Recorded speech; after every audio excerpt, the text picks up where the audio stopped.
Salam alaikum, Azul, Fellawen, Alhamdulillah, rakoum gah bkhir. Vous savez, comme d'habitude, on essaie de profiter de cette liberté dont j'ai été privé si longtemps, à la fois dans mon pays et en France. Et vous savez que les problèmes ne sont toujours pas réglés. Mais Alhamdulillah, grâce à ma famille, mes frères, mes sœurs, on essaie de rebondir doucement, calmement, et surtout en faisant en sorte de ne pas faire un amalgame, c'est-à-dire un mélange entre les problèmes personnels et le fait de défendre, quoi qu'il arrive, notre pays, nos institutions, notre peuple et notre diaspora. Vous le voyez, l'Algérie a beaucoup de problèmes avec ses voisins, a beaucoup de problèmes au niveau de l'échiquier international, que ce soit avec la France, avec le Mali, avec la Libye, avec notre voisin de toujours, le Maroc. Et donc, ce sont des situations extrêmement délicates qui demandent à chacun de nous, à la fois de la sagesse, de la tempérance et un esprit de responsabilité. Vous avez vu que pendant pratiquement 8 mois, il y a eu une crise ouverte extrêmement grave entre l'Algérie et la France, à cause d'une part de la reconnaissance par le président français Emmanuel Macron de la marocanité du Sahara occidental de façon unilatérale, sans passer par les instances de l'ONU. Et vous le savez aussi bien que moi que la France fait partie des 5 pays qui sont garants de la légalité internationale en ayant un poste permanent au Conseil de sécurité des Nations Unies et notamment en ayant le droit de veto. Vous savez que l'Algérie fait partie pendant 2 ans du Conseil de sécurité des Nations Unies, donc parmi les 15 pays, mais l'Algérie est un membre non permanent. C'est qu'au bout de 2 ans, ça sera la place à d'autres pays africains. Aujourd'hui, c'est Algérie, Sierra Leone, donc dans un an, à peu près un an, ça sera 2 autres pays africains. Mais la France, les États-Unis, la Russie, la Chine et l'Angleterre ont un poste permanent depuis 1945. Ce sont ces 5 pays qui font la pluie et le beau temps au niveau des relations internationales. Donc lorsque la France reconnaît de façon unilatérale, en violation de la légalité internationale, la question donc de la marocanité du Sahara occidental, c'est clairement une violation qui peut s'apparenter à un casus belli, c'est-à-dire une déclaration de guerre sur le plan diplomatique. Donc c'est la cause principale du différend, du conflit et de ce tsunami à la fois médiatique, politique, diplomatique, judiciaire et intellectuel de la France contre notre pays. À cela s'est greffé depuis le 16 novembre 2024 l'arrestation à l'aéroport d'Alger et le fait que cet auteur algéro-français ait été dans la section pénitentiaire de l'hôpital Mustapha Bacha d'Alger. Ce fut le prétexte à un dénigrement continu, permanent, quotidien de l'establishment français, de l'intelligentsia française contre notre pays. Et depuis ce 16 novembre, j'ai dû publier 140 vidéos pour donner des arguments à la fois à notre pays, à notre diplomatie et à nos médias pour défendre au mieux la position algérienne afin que nos institutions soient respectées, afin que notre justice, quels que soient ses défauts par ailleurs, soit respectée. Et en cela, j'ai fait le parallèle entre le cas de cet auteur algéro-français et le cas de l'ancien ministre de l'Industrie algérien corrompu, Abdeslam Bouchouareb, qui est protégé par la France, protégé par la justice française, protégé par le président de la République française Emmanuel Macron, car c'est son ami. Donc comment la France peut-elle d'un côté donner des leçons de justice et d'état de droit à l'Algérie en demandant, en exigeant la libération de cet auteur algéro-français qui est français que depuis quelques mois, et dans le même temps, cette France-là qui veut nous donner des leçons, elle protège, elle permet à un ministre algérien corrompu, 5 fois condamné à 20 années de prison pour corruption, détournement de fonds publics, elle le protège, elle le laisse passer de très bons moments dans un cadre comme celui qui est derrière moi, sans être embêté, sans être en garde à vue, sans être jugé, sans être condamné et sans être emprisonné,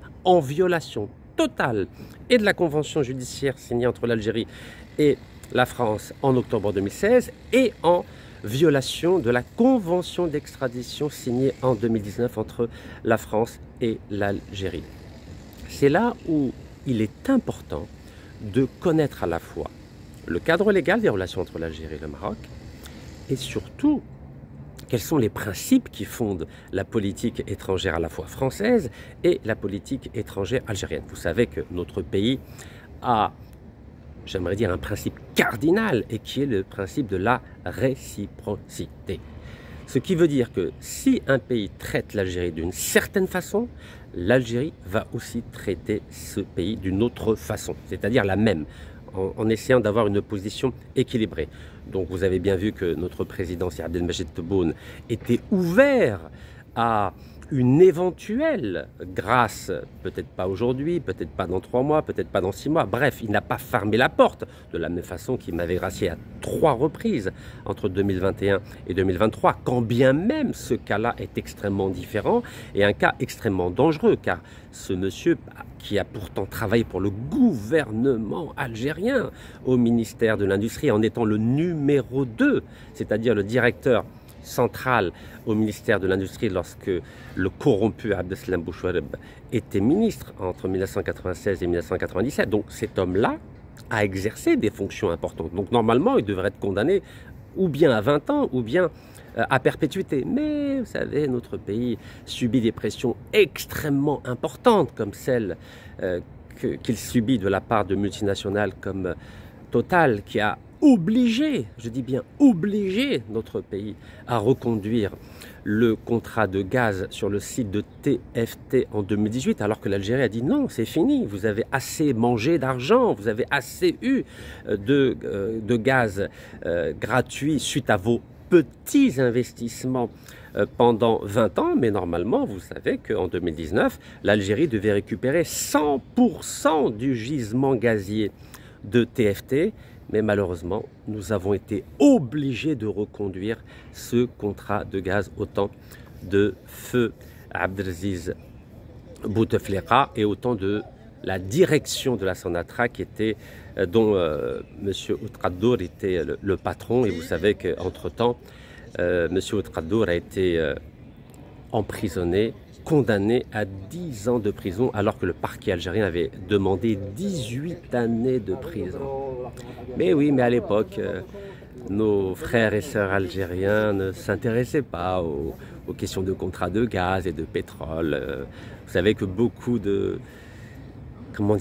d'agents de déstabilisation avaient dit « Mais Rachid, tu mens, Rachid, tu portes atteinte à la souveraineté de l'État, Rachid, tu portes atteinte à l'image de la Sonatrach. » Mais vous savez, moi j'ai été élevé en disant la vérité, en tout cas en essayant de rechercher la vérité et en partageant la vérité. Vous connaissez ce fameux verset coranique «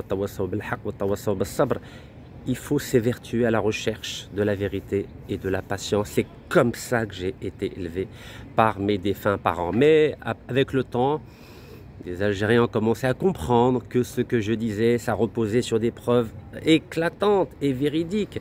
Et vous avez vu qu'il y a eu des scandales à Sonatrach, scandale Sonatrach 1, scandale Sonatrach 2. Vous imaginez que nous avons 2 anciens présidents de la Sonatrach qui ont été condamnés par la justice algérienne. Oui, condamnés. Un à 10 ans de prison et un autre à 5 ans de prison. C'est pas moi qui le dis. Et vous savez que nous avons un ancien ministre de l'énergie qui a été condamné. 2 ministres de l'énergie, Chakib Khalil et M. Bouterfa. C'est pas Rachid qui dit ça. À un moment donné, vous savez, aimer son pays, ça ne veut pas dire protéger les corrompus. Aimer son pays, ça ne veut pas dire fermer les yeux sur des affaires de corruption extrêmement graves. Il faut être un vrai patriote. Et un vrai patriote dit la vérité au peuple algérien pour améliorer la situation. Vous croyez que le peuple algérien a envie de fermer les yeux sur tout ce qui va mal dans un pays? Nous avons le devoir, nous 46 millions d'Algériens qui vivent en Algérie, nous 7 millions d'Algériens qui vivent à l'étranger, de dire la vérité pour améliorer la situation dans notre pays à tous les niveaux. Ça ne veut pas dire tiré de loin, parce que j'en connais beaucoup qui sont à l'étranger, qui critiquent l'Algérie, mais ils seraient incapables d'aller en Algérie pour dire la même chose. Non, il faut être un vrai patriote, il faut avoir un discours mesuré, il faut avoir des preuves, il ne faut jamais critiquer ou parler d'un sujet si vous n'avez pas de preuves. Et vous savez que depuis que je me suis investi sur le terrain politique algérien, j'ai toujours, je dis bien toujours, parlé avec des preuves. Lorsque j'ai dénoncé les biens mal acquis, c'est-à-dire les appartements achetés avec le peuple algérien, des ministres algériens ou de hauts responsables algériens à l'étranger, j'ai systématiquement présenté des actes notariés, des véritables preuves. Alors que vous savez que beaucoup à l'étranger parlent sans aucune preuve. Cela, il faut les dénoncer. Mais ce n'est pas parce qu'on parle de preuves que nous ne sommes pas des patriotes. Et vous le savez. Vous savez que lorsque, au mois de novembre 2019, on m'avait fait passer un message en disant que si je retournais en Algérie, j'allais être emprisonné. J'étais dans cette ville-là, vous la connaissez cette ville, c'est Alicante. J'ai fait une vidéo le 3 décembre 2019 pour dire que demain, c'est-à-dire le 4 décembre 2019, j'allais me rendre en Algérie pour répondre à la justice algérienne. Je n'ai pas fui, je n'ai pas été un fugitif, je n'ai pas été un lâche, comme par exemple l'ancien ministre algérien corrompu de l'industrie Abdeslam Bouchouareb qui se cache en France, ou comme l'auteur algéro-français Kamel Daoud qui a peur de retourner en Algérie, alors qu'il y a quelques années, il avait même eu le privilège de faire une interview avec le président de la République, Al-Mouradia Si Abdelmajid Tebboune. Vous savez, cette lâcheté-là, elle est insupportable quand on est un homme ou une femme, enfant d'une maman et d'un papa. On n'a pas le droit, lorsqu'on a derrière nous 5,5 millions de martyrs depuis 1830, d'être des lâches. Vous imaginez comment un Algérien peut être un lâche en 2025, avec cet héritage extraordinaire? C'est vrai que la France est le pays des droits de l'homme, mais l'Algérie, c'est le pays des martyrs. Ça, c'est un titre de noblesse. Et au nom de ce titre de noblesse, au nom du fait que nous sommes tous des enfants de ce pays qui est le pays des martyrs, nous n'avons pas le droit d'être des lâches. Il faut affronter les accusations qui sont portées contre nous. Il faut affronter la justice qui vous envoie des convocations. C'est ça être un Algérien, c'est ça avoir le NIF, cette fameuse spécificité, cette fameuse particularité algérienne qui est de ne pas faire marche arrière. Comme on dit à Naban, marche arrière mkassra.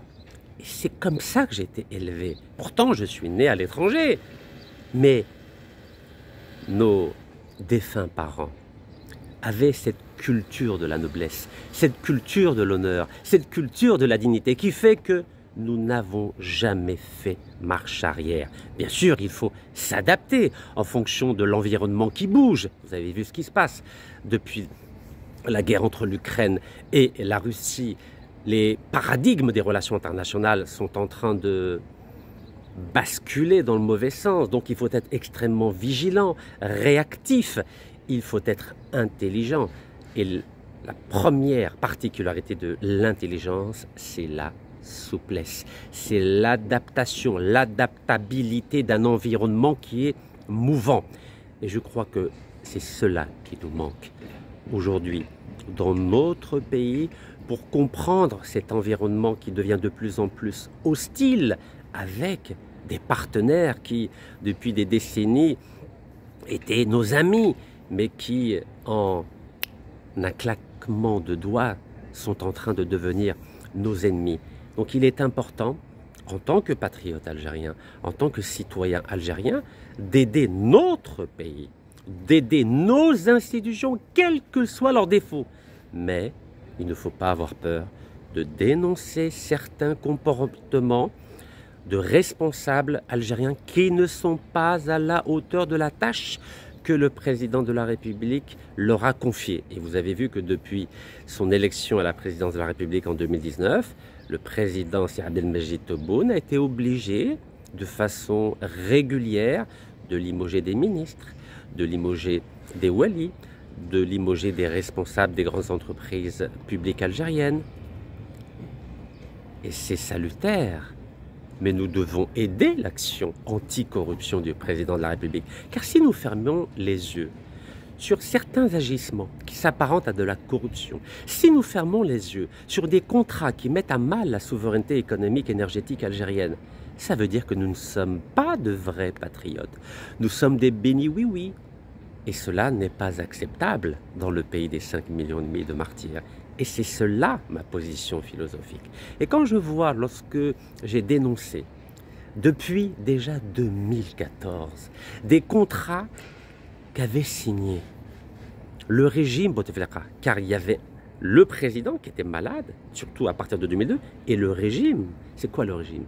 Ce sont des responsables civils qui ont bradé les ressources gazières et pétrolières de notre pays à des multinationales de façon à pouvoir disposer de leurs appartements à l'étranger, de pouvoir disposer de comptes cachés à l'étranger, comme Abdeslam Bouchouareb. Vous savez que Abdeslam Bouchouareb, qui a été 2 fois ministre, vice-président de l'Assemblée, député, directeur de la communication et directeur de campagne du président Bouteflika, volait de l'argent au peuple algérien, signé des contrats très privilégiés avec des entreprises françaises et caché cet argent en France, au Luxembourg, en Suisse, à Panama et que sais-je encore.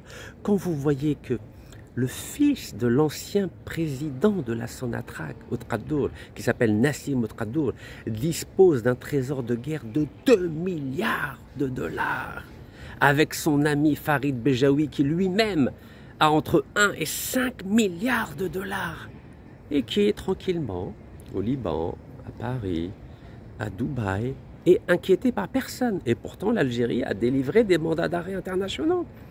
Mais ces enfants du régime Bouteflika vivent des jours heureux. Et vous savez, les vidéos que j'avais faites à l'époque aux États-Unis, notamment à Aspen, où je vous disais, regardez, ici, il y a les jets privés de Farid Bejaoui. Mais à l'époque, vous disiez, ou Hachali Maïstelj, mais Rachid, tu dis n'importe quoi, mais Rachid, tu mens, mais Rachid, comment tu peux insulter ces dignitaires algériens qui ont un passeport algérien? Mais je vous disais, je ne parle jamais sans preuve, ce sont des mafieux, ce sont des voyous, ces gens-là ne méritent même pas d'avoir le passeport algérien.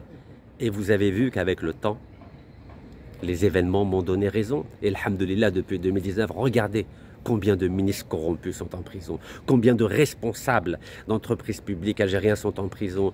Combien de responsables et d'anciens dignitaires algériens sont en fuite à l'étranger? Qui avait raison? Qui avait tort?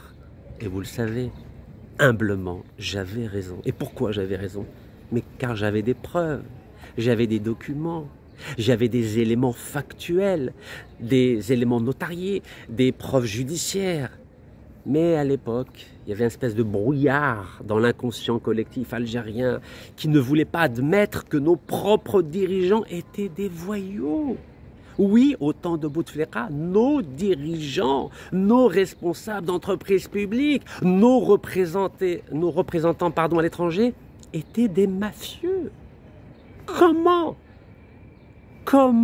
ne pas y croire lorsque depuis 2019, il y a 20 ministres algériens, dont 3 anciens premiers ministres, qui ont été emprisonnés. Et je les ai vus de mes propres yeux, parce que j'étais avec eux partiellement à Al-Qali'a, où j'ai vu les Yahya, les Sellal, les Amarroul, etc., les Tahkout, les Haddad. Oui, je les ai vus pendant 4 mois. Et ensuite, j'ai vu Nordine Bedoui, l'ancien Premier ministre, qui m'avait fait arrêter et qui avait trafiqué. Vous savez que Nordine Bedoui, l'ancien Premier ministre et ministre de l'Intérieur, est-ce que vous savez qu'il a trafiqué un procès verbal, notamment suite à la vidéo où je disais qu'attention aux députés algériens, si vous vendez la moindre goutte d'eau, la moindre goutte de pétrole et la moindre goutte de gaz, il sera légitime de vous tuer par Kalachnikov. Vous en souvenez cette vidéo?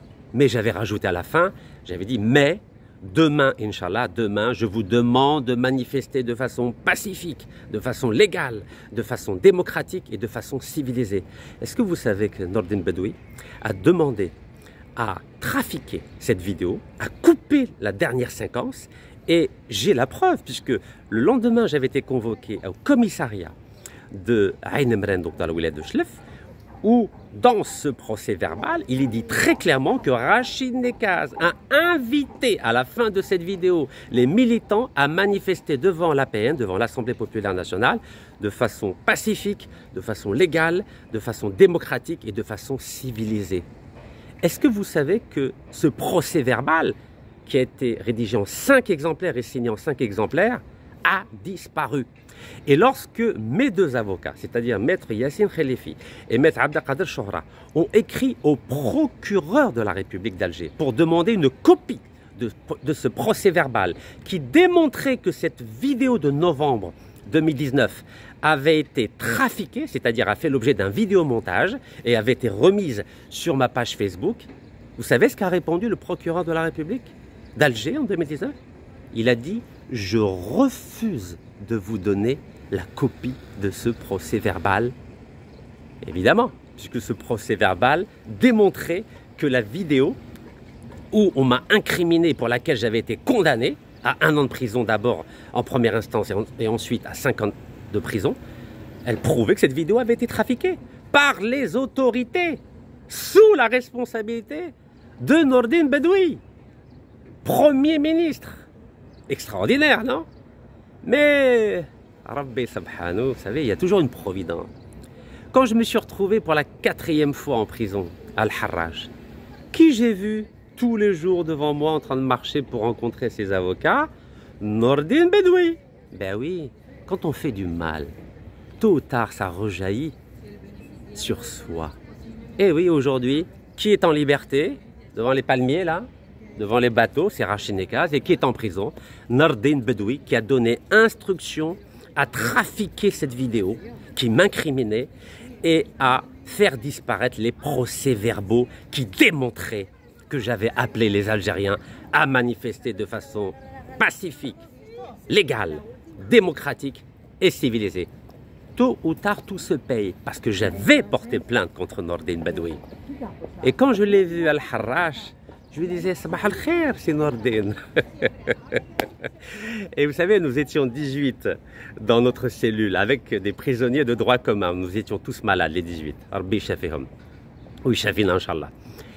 Vous savez que tous les jours, on voit Nordine Bedoui devant nous, parce que devant notre cellule, notre grande cellule, à Al-Harraj, il y avait le bureau des avocats. Et Nordine Bedoui, tous les jours, rencontrait ses avocats. Comme aujourd'hui, l'auteur algéro-français rencontre ses avocats tous les jours. Ben oui, ça c'est un droit que la justice algérienne nous accorde. Il faut savoir que quels que soient les défauts de l'Algérie, vous avez le droit de rencontrer votre avocat tous les jours, bien sûr, sauf le vendredi. Ok? Tous les jours. C'est un droit. Et ça, personne ne peut le retirer.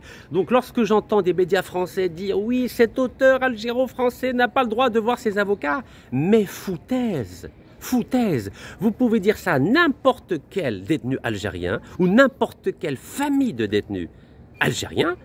Elle vous confirmera que l'Algérie autorise les avocats des détenus à les rencontrer tous les jours, sauf le vendredi. C'est une réalité incontestable. Donc oui, nous avons des défauts, oui, il y a des imperfections, oui, oui, oui et oui. Et vous savez que j'ai publié 2 ouvrages sur la dictature algérienne.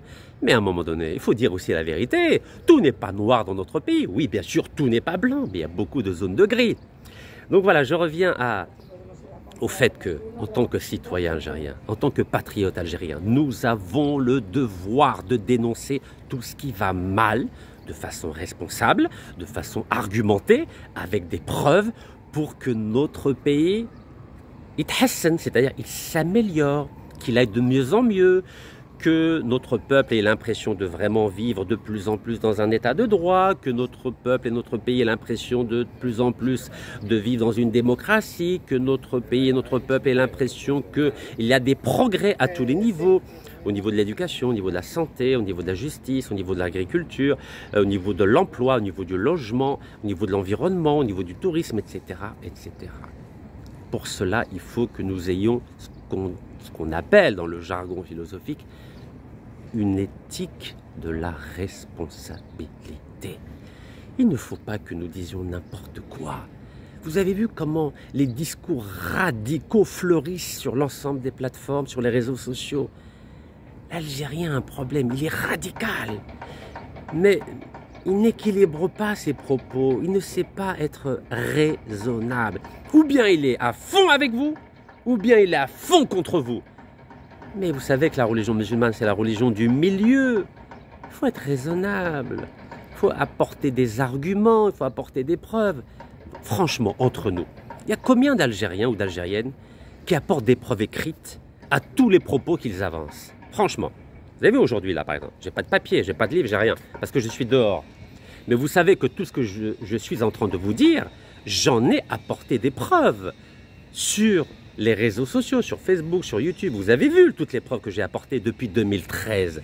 Et vous savez que je ne parle jamais dans le vide. Et c'est pour ça que j'assume les responsabilités de mes propos et de mes actes. Parce que j'ai des preuves de tout ce que je dis et de tout ce que je fais.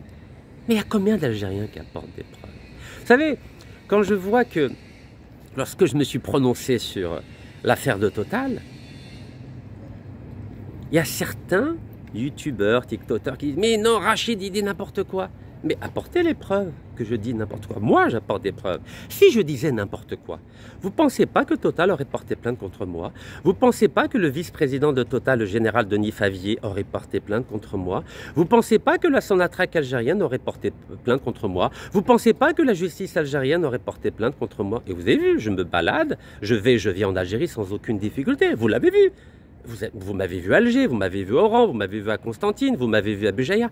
Si je racontais des bêtises, si je disais des contre-vérités, vous ne pensez pas que j'aurais été ou bien emprisonné en France, ou bien emprisonné en Algérie, eu égard aux propos que j'ai tenus au sujet des contrats de gaz et de pétrole? Est-ce que j'ai été arrêté?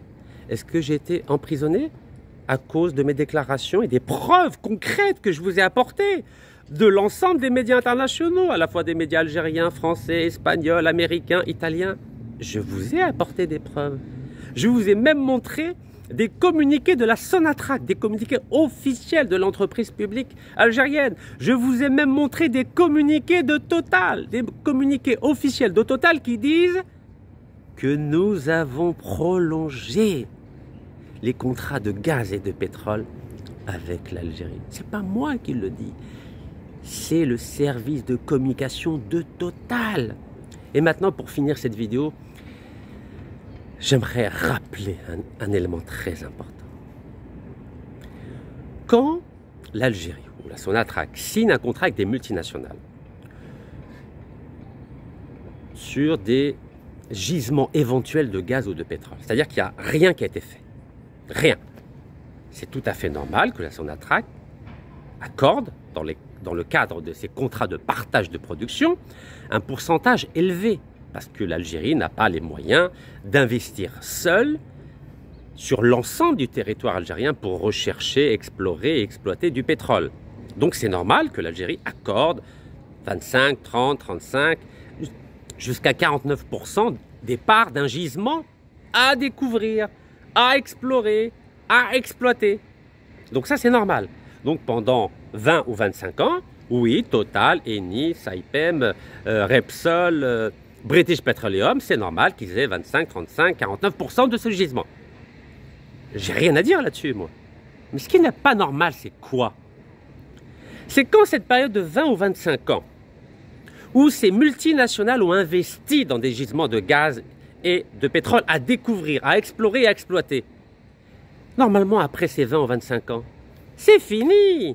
Les infrastructures gazières existent, les infrastructures pétrolières existent, le gisement, on arrive à en faire sortir tant de milliards de mètres cubes, tant de millions de barils par an.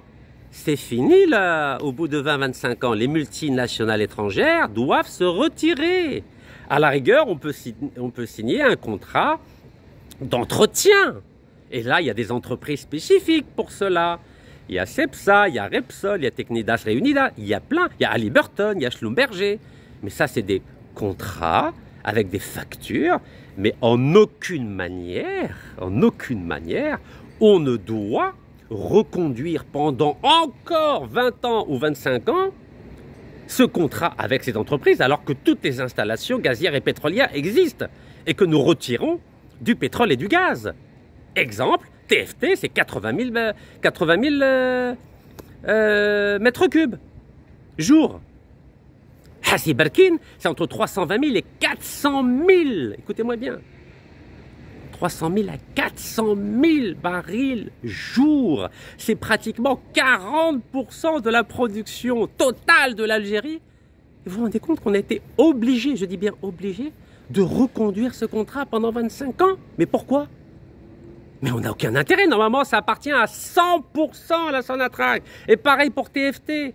Pourquoi je vais partager un truc qui m'appartient alors que j'ai déjà donné pendant 20 ans ou 25 ans du gaz et du pétrole à ces entreprises en échange de leurs investissements?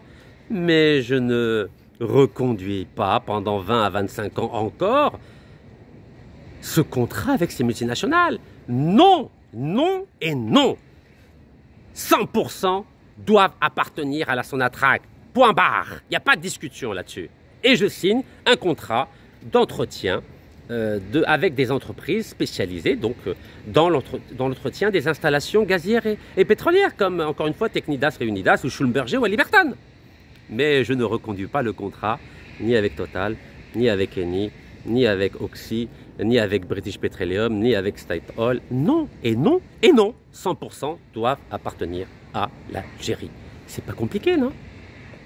Donc vous pouvez faire intervenir tous les experts de la Terre. Vous pouvez faire intervenir tous les analystes de la Terre. C'est indiscutable. Est-ce que vous entendez? C'est indiscutable. Et c'est pas négociable. Sauf si on a un revolver sur la tempe. Et dans ce cas-là, j'ai rien à dire. Voilà, mes chers compatriotes. Allah yarhamkum, barakallahu fikum, tahiyya al-Jazair, Allah yarham al-shuhada.